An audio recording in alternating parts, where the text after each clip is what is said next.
ಯೋಚಿಸು. ಸೋಲಿನ ಮುಂದಿದೆ ಗೆಲುವಿನ ಹೆಜ್ಜೆ, ಗೆದ್ದು ತೋರಿಸು.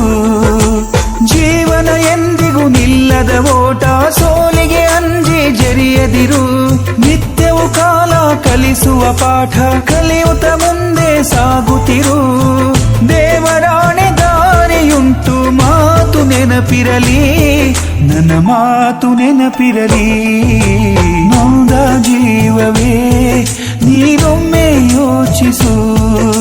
ಸೋಲಿನ ಮುಂದಿದೆ ಗೆಲುವಿನ ಹೆಜ್ಜೆ, ಗೆದ್ದು ತೋರಿಸು.